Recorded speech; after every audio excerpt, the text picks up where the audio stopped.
Ada pertanyaan dari brosur Z halaman 6 paragraf yang terakhir. Kedua, dalam bertawakal jangan melakukan ikhtiar yang mudaratnya lebih besar daripada manfaatnya, seperti menyelesaikan segala urusan dengan cara-cara yang tidak syar'i atau melakukan dengan cara yang haram. Misalnya, ketika seseorang ditimpa sakit yang berkepanjangan tidak kunjung sembuh, lantas karena bingungnya datang kepada dukun dan sejenisnya untuk menyembuhkan penyakitnya. Contoh lain, seorang istri yang menghadapi suatu masalah dengan suaminya seharusnya meminta pertolongan kepada Allah supaya diberikan jalan keluar yang terbaik dengan mengembalikan permasalahannya kepada Allah dan Rasul-Nya, yaitu bermusyawarah dengan pihak keluarga suami dan istri, bukan malah mencari pelarian dengan curhat atau menceritakan persoalan rumah tangganya dengan lelaki lain. Istri curhat sama pria lain membuat istri jatuh cinta pada pria itu, walaupun sekarang sudah tidak berhubungan dengan pria itu.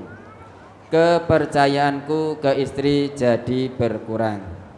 Mohon tausiahnya biar saya sebagai suami percaya lagi terhadap istri saya, Ustaz. Lah panjenengan ora penak dijak curhat toh. Nah, sampai istri curhat dengan pria lain, bahkan sampai jatuh cinta, weting tresno jalaran saka kulino. Lah dulu hubungannya sejauh mana?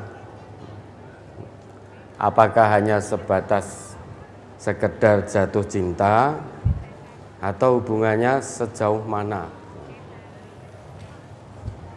Lah sekarang suami sedikit tergerus kepercayaannya kepada istri.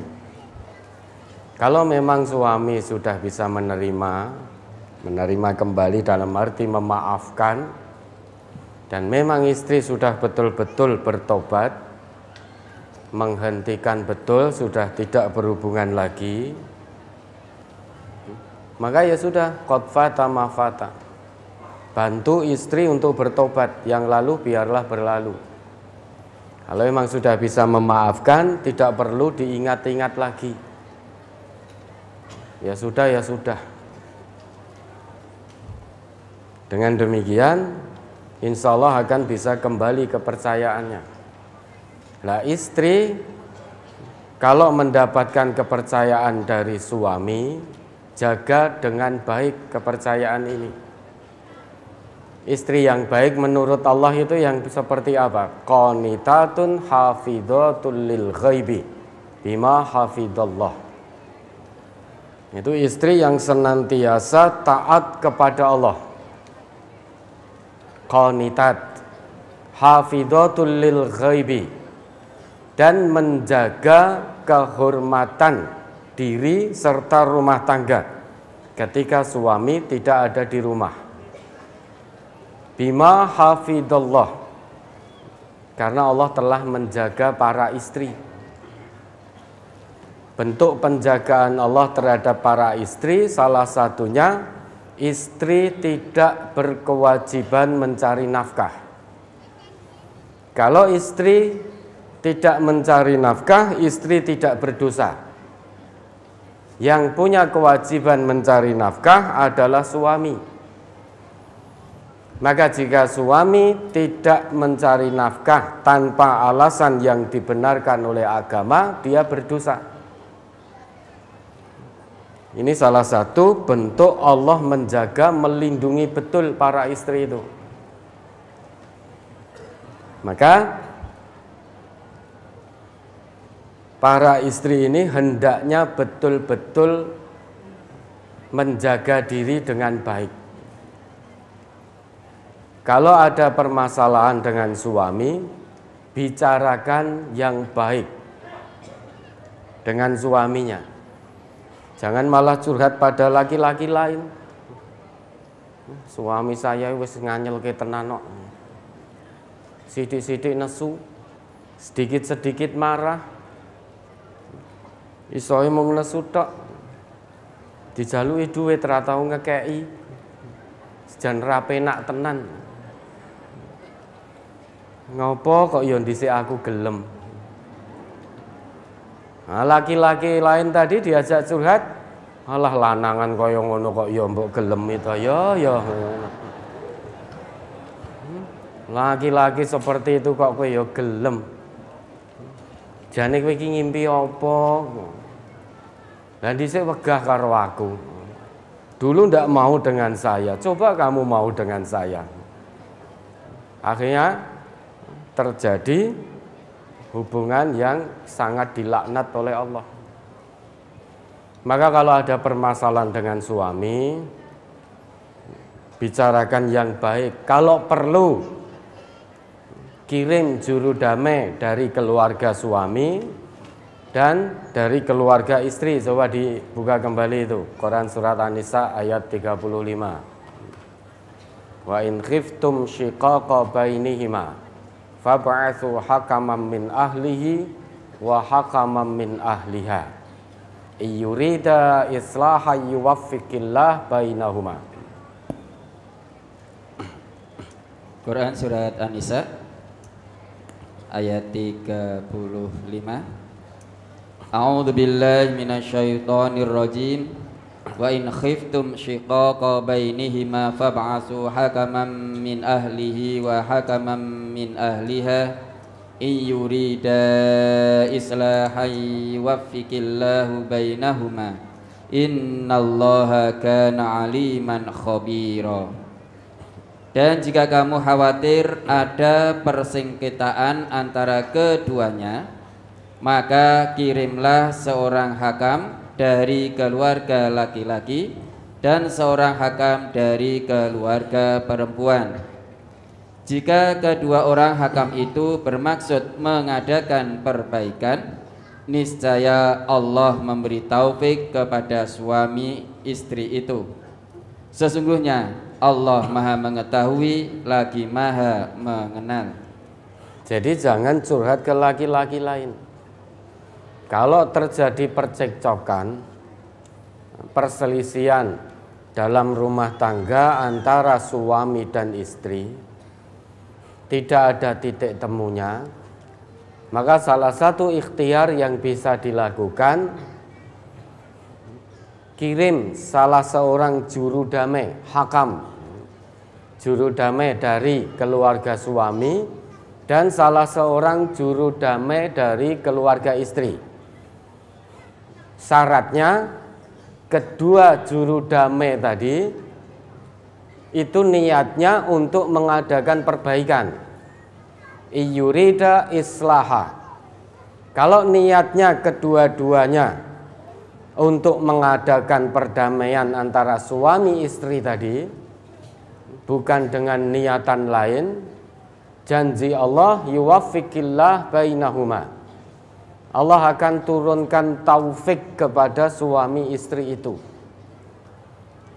Taufik itu berarti bimbingan Allah dan kemudahan dalam menjalankan aturan Allah.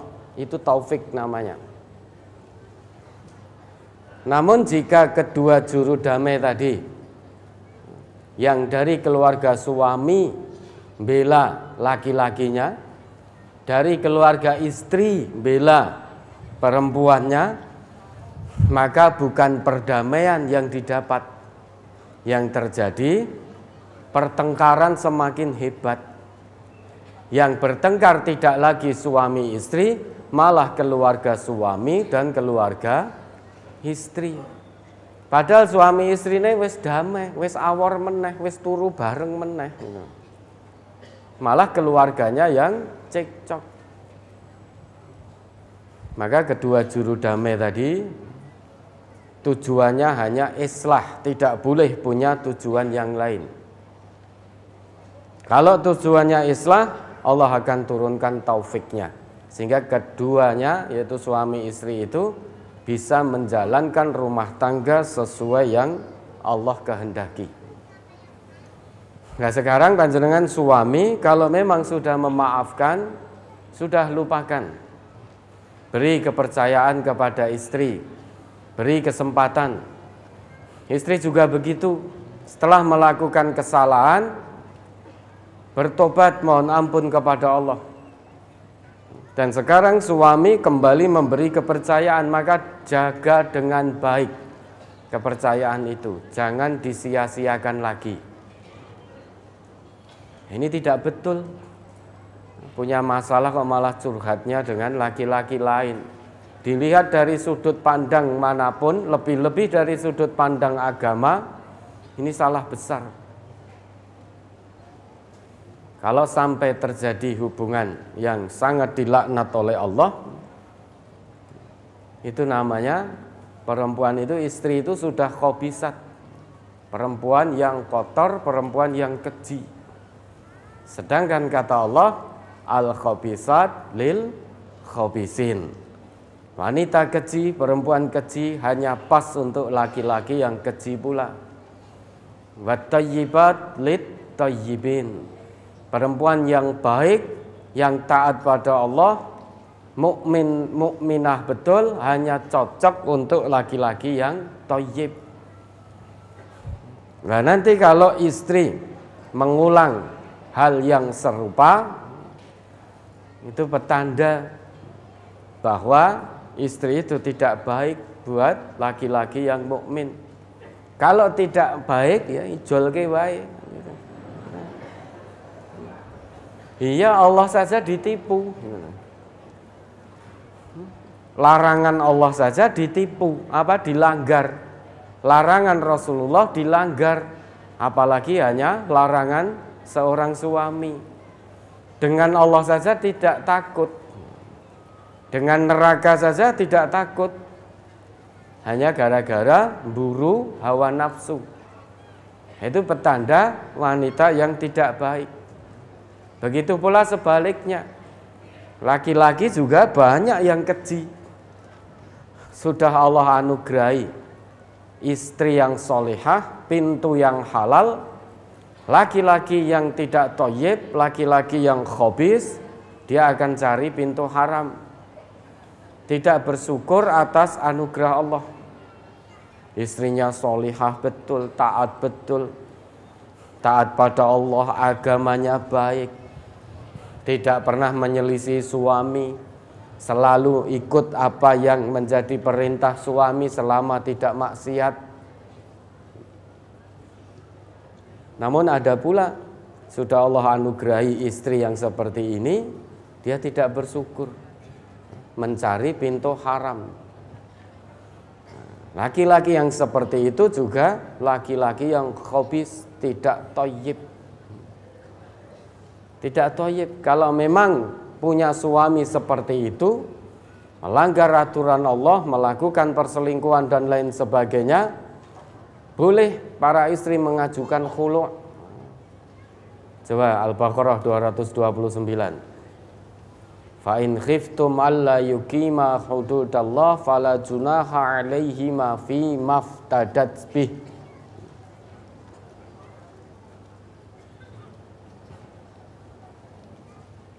Surat Al-Baqarah surat kedua ayat 229. At-talaqu marratan fa imsakum bima'rufin aw tasrihum bi ihsan wa la yahillu lakum an ta'khudhu mimma ataitumuhunna syai'an illa ay yakhafa alla yuqima hududallah fa in khiftum alla yuqima hududallahi fala junaha 'alaihima fi maftadat bih tilka hududullahi fala ta'taduha wa man yata'adda hududallahi fa ulaika humuz zalimun. Tolak yang dapat dirujuki itu 2 kali. Setelah itu boleh rujuk lagi dengan cara yang ma'ruf atau menceraikan dengan cara yang baik. Tidak halal bagi kamu mengambil kembali dari sesuatu yang telah kamu berikan kepada mereka, kecuali kalau keduanya khawatir tidak akan dapat menjalankan hukum-hukum Allah. Jika kamu khawatir bahwa keduanya, yakni suami istri, tidak dapat menjalankan hukum-hukum Allah, maka tidak ada dosa atas keduanya tentang bayaran yang diberikan oleh istri untuk menebus dirinya. Itulah hukum-hukum Allah, maka janganlah kamu melanggarnya. Barang siapa yang melanggar hukum-hukum Allah, mereka itulah orang-orang yang zalim. Ada notnya tidak itu? Ada, Ustaz. Ayat inilah yang menjadi dasar hukum khulu dan penerimaan iwat.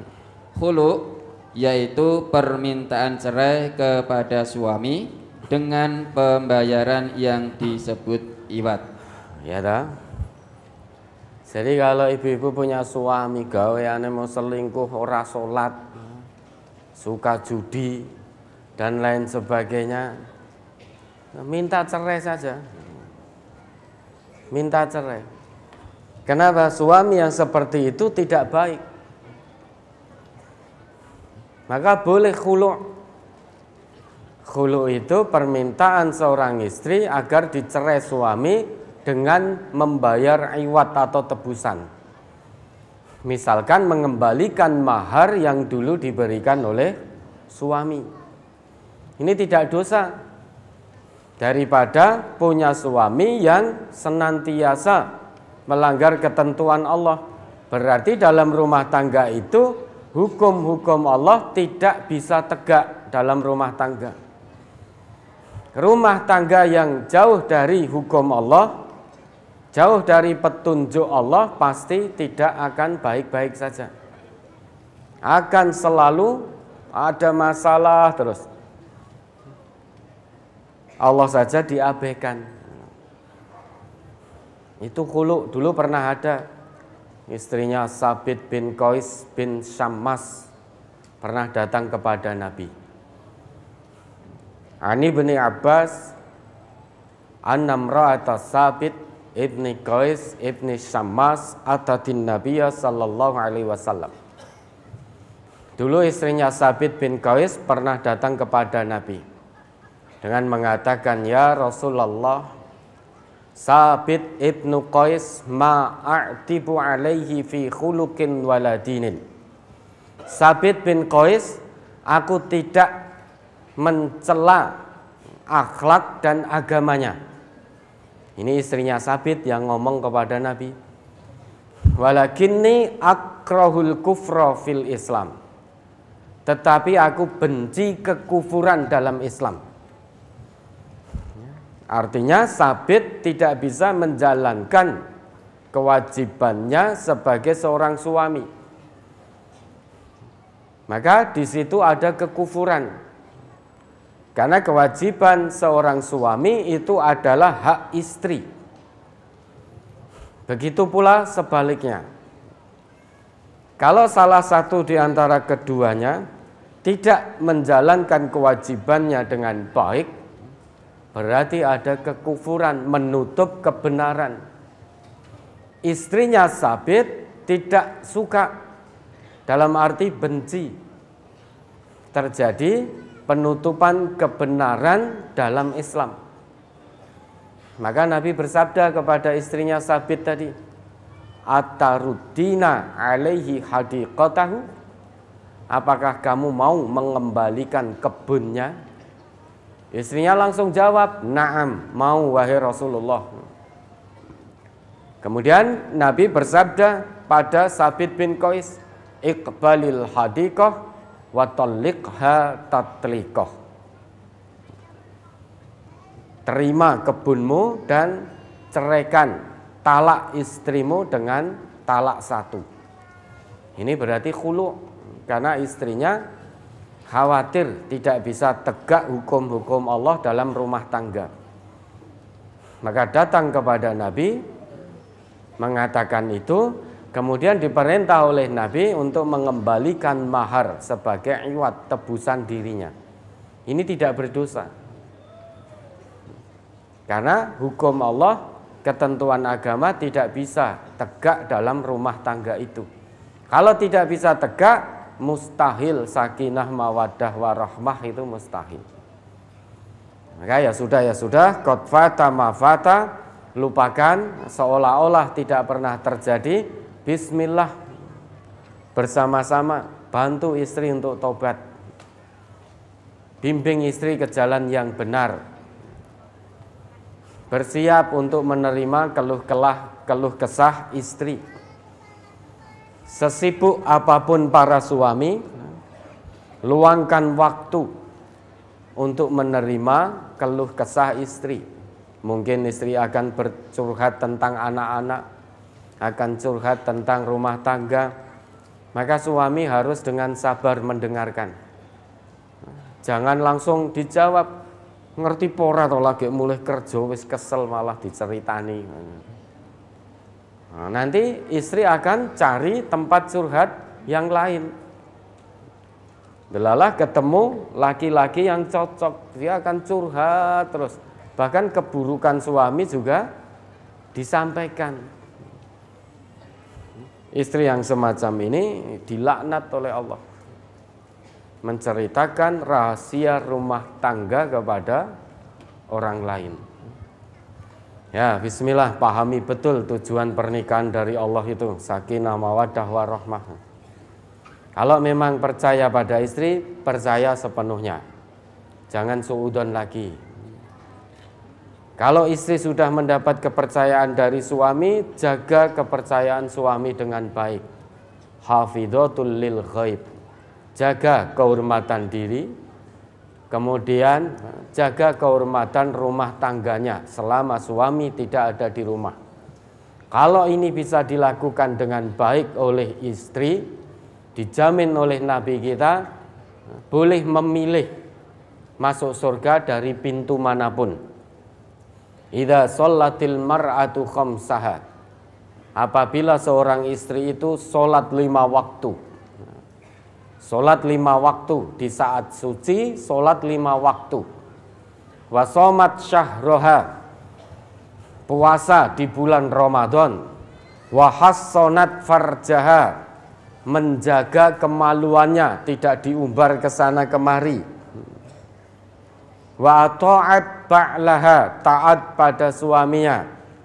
4 hal ini, yaitu sholat 5 waktu, puasa Ramadan, menjaga kemaluan, kemudian mentaati suami selama suami tidak mengajak maksiat. Jika itu dilakukan dengan baik oleh istri, jaminan dari Nabi kita, dakholat min ayyi abwabil jannah sya'at, maka dia akan masuk surga dari pintu manapun yang dia sukai. Terserah istri mau masuk dari pintu manapun. Dengan catatan 4 hal tadi dilaksanakan dengan baik. Dan dalam riwayat lain, Nabi kita bersabda, ayyumam ra'atin matat wa zawjuha anha radin dakhalatil jannah. Siapapun istri yang meninggal dunia sedangkan suami ridho kepada istrinya, maka dijamin oleh Nabi istri tersebut akan masuk surga. Maka lakukan dengan baik 4 hal tadi, jaminannya dari Nabi surga, masuk dari pintu manapun yang ibu-ibu kehendaki.